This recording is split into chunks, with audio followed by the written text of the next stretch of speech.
In North Korea, there exists an applause trainer who teaches crowds at rallies rhythm, tempo, and the duration of applause so that spontaneity looks like a coordinated mechanism of loyalty to the leader.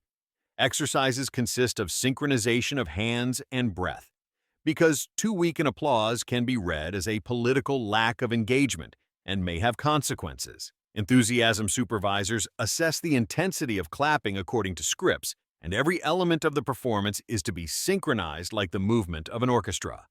After months of preparation, the community learns to respond to cues so that the applause fits the party, and any falseness is interpreted as a deviation from the norm. Portrait cleaners hold special cloths and care techniques because the touch of ordinary material could be classified as a lack of respect. The cleanliness of portraits is treated as a civic duty, and soiling an image is perceived as an attack on the authority of the dynasty. In offices and homes, conservators hang, polish, and tend the frames because the perfect sheen is meant to intensify the sacral nature of the leader's image. A neglected portrait signifies suspicion of disloyalty, which is why cleaning is a political ritual, not merely domestic with symbolic significance. A hairstyle controller patrols the streets, comparing residents' appearances to an official list of permitted styles, enforcing the state's aesthetic norms. The list includes 28 patterns, and any divergent style can result in a reprimand or a public haircut to restore conformity with the canon. Officials evaluate hairstyles for Western influences and intervene against dyeing or extensions, which are treated as signs of decadence. A public haircut can be a re-educational punishment, and the very control of hair becomes an element of maintaining social and aesthetic discipline. A mourning instructor trains crowds how to properly display grief, teaching exaggerated expression intended to prove genuine, mass mourning for the leaders. Lessons include shouting, gesturing, and techniques for faking fainting, because artificially induced despair is meant to confirm the nation's unity and the power of emotional messaging. Public cries are enforced ritually, and insufficient engagement could in the past have ended in repression or being sent for re-education.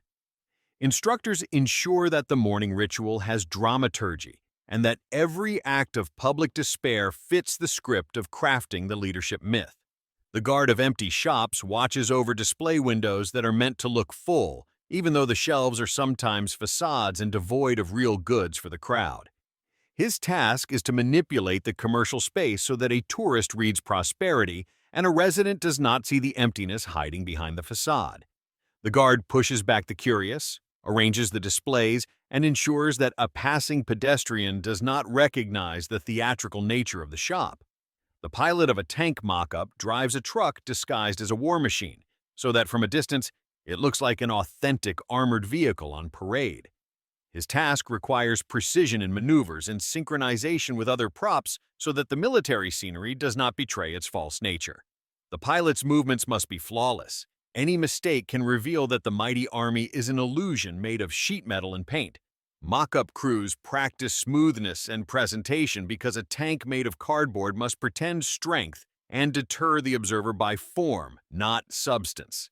A street propaganda stands for hours at intersections, shouting slogans and forcing public repetition of catchphrases, creating a theater of everyday belief. His voice is meant to urge passers-by to enthusiasm, and words like "Long live the leader" are to be recited like a prayer in public space. Public slogans become a tool of social discipline, and the shouter plays the role of guardian of political orthodoxy on sidewalks and squares. A neighbor spy notes residents' behaviors, recording who watches forbidden films, who criticizes propaganda, and who remains silent in an improper way. His reports reach local authorities and create a network of denunciations in which any neighbor can become a source of sanctions against others. This function sustains an atmosphere of fear. People learn self-censorship because it is unknown who is currently acting as an informant. Neighborhood spying consolidates control of the community and facilitates repressive actions against those who dare to disagree. Kim's official jester has the task of amusing the leader, organizing jokes and demonstrating the ability to maintain a good mood in the palace. This post resembles the old functions of court jesters. Humor, however, is a political instrument, and its failure can have tragic consequences. The jester must know the leader's tastes, watch the tone, and avoid risky subjects because Kim's smile can be the measure of the service's fate. His performances are staged, while at the same time carrying the risk of judgment that can end in loss of freedom or worse.